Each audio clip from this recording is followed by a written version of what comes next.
Hello friends, welcome to Study point.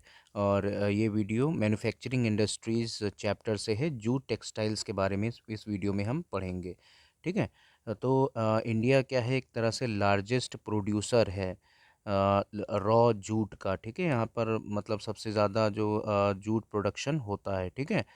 And jute goods और stand मतलब jute के बने हुए जो गुड्स होते हैं वो भी सबसे ज़्यादा प्रोड्यूस हमारे यहाँ होते हैं। लेकिन क्या है, stands at second place as an exporter. लेकिन एक्सपोर्टर की दृष्टि से अगर हम देखें तो ये सेकंड नंबर पर आता है। ठीक है, फर्स्ट नंबर पर जो एक्सपोर्टर है वो है बांग्लादेश। अ, तो ऐसा क्यों है? क्योंकि इंडिया में क्या है, बहुत ज़्यादा यूज़ जो है इसका कंट्री के अंदर ही हो जाता है, इसलिए बहुत ज़्यादा एक्सपोर्ट नहीं करना पड़ता है। ठीक है, इसलिए सेकंड पर है। और बांग्लादेश में मैक्सिमम क्या होता है, एक्सपोर्ट हो जाता है। ठीक है, क्योंकि उनके पास बहुत ज़्यादा टेक्नोलॉजी नहीं है, या मशीन कह सकते हैं उतना नहीं है कि बहुत ज़्यादा प्रोडक्शन मतलब वो उसको गुड्स में कन्वर्ट कर सके, तो इसीलिए बहुत ज़्यादा एक्सपोर्ट वहाँ पे हो जाता है। ठीक है। Most of the mills are located in West Bengal. अब ये कहाँ पर मिल्स जो है या इसका प्रोडक्शन सबसे ज़्यादा जो होता है वो वेस्ट बंगाल में ही होता है। ठीक है। और मिल्स भी सबसे ज़्यादा वहीं पे लगाई हुई है, क्योंकि जहाँ पर मतलब प्रोडक्शन हो रहा है वहीं पे मिल्स भी हैं, तो क्या होगा, ट्रांसपोर्ट का कह सकते हैं कि खर्चा कम आएगा। ठीक है, mainly along the banks of the Hooghly river जो वहाँ पर है, जो इधर से गंगा रिवर जो अपना हिमालय से उधर से निकल करके, ठीक है, हिमालयन रिवर्स से निकल करके जो इधर वेस्ट बंगाल तक जाती है, हुगली रिवर बन जाती है बाद में, वो वहाँ पर क्या है कि इसके मिल्स लोकेटेड है। ठीक है। अब एक इम्पॉर्टेंट इन्फॉर्मेशन है, पहली जो जूट मिल थी वो सेटअप हुई थी कोलकाता के पास, रिशरा रिशरा जो जगह है वहाँ पर 1855 में। ठीक है, आफ्टर पार्टीशन के बाद 1947 में।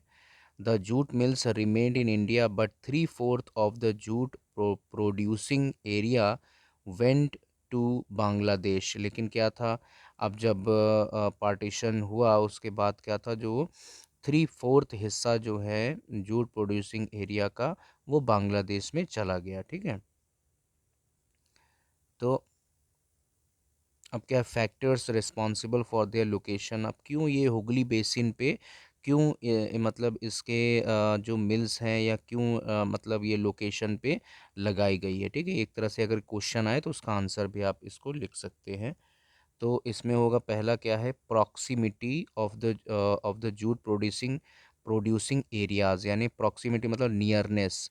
तो जूट प्रोड्यूसिंग एरिया रहता है, उसी के करीब रहने की वजह से ही हुगली बेसिन पे इसके मिल्स मतलब लगे लगती है। ठीक है। और दूसरा क्या है, इन एक्सपेंसिव वाटर ट्रांसपोर्ट। अब क्या है, वाटर ट्रांसपोर्ट भी अवेलेबल है, अगर ट्रांसपोर्ट करना हो तो उसमें भी ट्रांसपोर्ट हो जाएगा।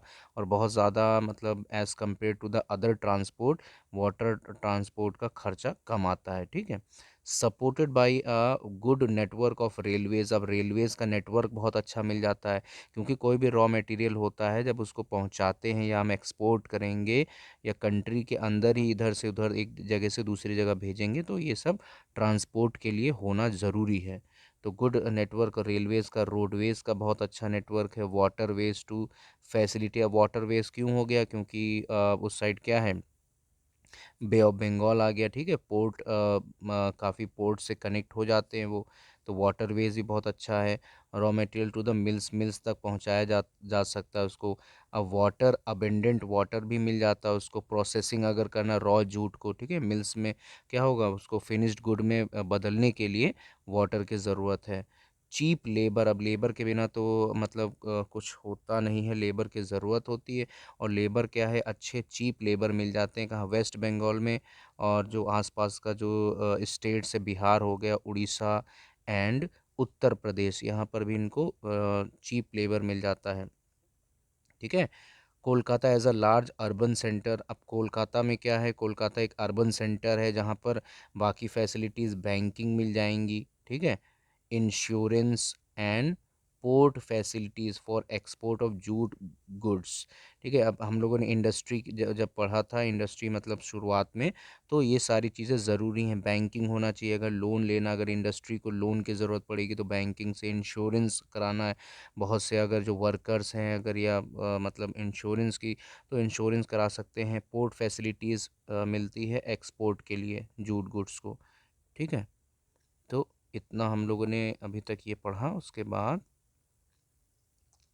चैलेंजेस, अब को क्या क्या चैलेंजेस आते हैं faced by the industry include, क्या क्या चैलेंजेस हो सकते हैं। ठीक है, अब जूट इंडस्ट्री के लिए क्या क्या चैलेंजेस है। Stiff competition in the international market from synthetic substitutes. अब क्या है, बहुत से ऐसे हैं जो सिंथेटिक मतलब कुछ केमिकल या कुछ और चीज़ों का यूज़ करके उसी जैसा कह सकते हैं कि गुड्स को बना देना। ठीक है, सिंथेटिक सब्सटीट्यूट्स उसका पैदा कर देना, तो उसकी वजह से इंटरनेशनल मार्केट में एक तरह से कंपटीशन देखने को मिलता है from other competitors like Bangladesh हो गया, ठीक है, ब्राज़ील हो गया, फिलीपींस, इजिप्ट, थाईलैंड, ये सारे एक तरह से कंपटीटर्स हैं। ठीक है, जो इंडिया से compete करते हैं। हाउ एवर, लेकिन क्या है, इंटरनल डिमांड, लेकिन इसका हमारे जो कंट्री के अंदर जो है, इसकी इंटरनल डिमांड इतनी ज़्यादा है, और ये कह सकते हैं कि बढ़ी भी है। क्यों बढ़ी है? क्योंकि गवर्नमेंट ने एक पॉलिसी बनाई है कि जो जिसने क्या कर दिया है, मैंडेटरी कर दिया है जूट पैकेजिंग के यूज़ को। मतलब अब कहीं भी जैसे एग्रीकल्चर, ख़ास तौर से जो है किसान, अब जूट मतलब जो पैकेजिंग के लिए जो है जूट का ही यूज़ करेंगे। जैसे आपने देखा होगा बहुत सा जो क्या होता है, वेजिटेबल्स होता है, उसको बोरे में भरते हैं। ठीक है, बोरा ही आपने वो हिंदी में जो बोलते हैं उसको, तो वो जूट का ही बना होता है। ठीक है, तो इसकी वजह से हमारे यहाँ बहुत डिमांड बढ़ गई है इंटरनल। टू स्टिमुलेट डिमांड, अब अगर हम इसकी डिमांड को और बढ़ाना चाहते हैं तो हमें क्या करना चाहिए? अगर इंटरनेशनल मार्केट में compete करना चाहते हैं, तो products need to be diversified. अलग अलग तरीके के, हमें जैसे मान लो अभी हम केवल हो सकता है कारपेट बना रहे हो, कारपेट्स भी बनती हैं इसकी, और मतलब और जो क्या बोलते हैं, सोफ़ा कवर, ये भी हो सकता है। ठीक है, जूट के बहुत सारे प्रोडक्ट्स बनते हैं, गनी बैग्स बनते हैं। ठीक है, तो ये सारी चीज़ें बनाने के लिए अब इसमें अगर अलग अलग और भी प्रोडक्ट्स हम बनाना शुरू कर दें तो अच्छा compete कर सकता है ये। The main markets are USA, main market जो है USA, Canada, Ghana, Saudi Arabia, UK and Australia. The growing global concern for environment friendly, अब क्या है, ग्लोबल कंसर्न भी है एक वर्ल्ड लेवल पे, अगर इंटरनेशनल लेवल पे देखें तो कोई भी प्रोडक्ट होता है उसका वो इन्वायरमेंट फ्रेंडली होना चाहिए, और बायोडिग्रेडेबल मटेरियल्स होना चाहिए। बायोडिग्रेडेबल मतलब आसानी से वो कह सकते हैं कि मिट्टी में मिल सके। ठीक है, अब जैसे पॉलीथीन होती है वो बायोडिग्रेडेबल नहीं होती है, लेकिन ये चीज़ें has once again opened the opportunity for jute products, लेकिन ये चीज़ जो है, जूट जो है वो बायोडिग्रेडेबल है। ठीक है, इन्वायरमेंट फ्रेंडली भी है, इसकी वजह से इसकी डिमांड बहुत ज़्यादा, अपॉर्चुनिटी इसकी बढ़ गई है। ठीक है, जूट प्रोडक्ट्स के लिए। सो इस वीडियो में हमने जूट टेक्सटाइल्स के बारे में देखा है, और नेक्स्ट वीडियो में हम आगे का देखेंगे। So thank you so much for watching.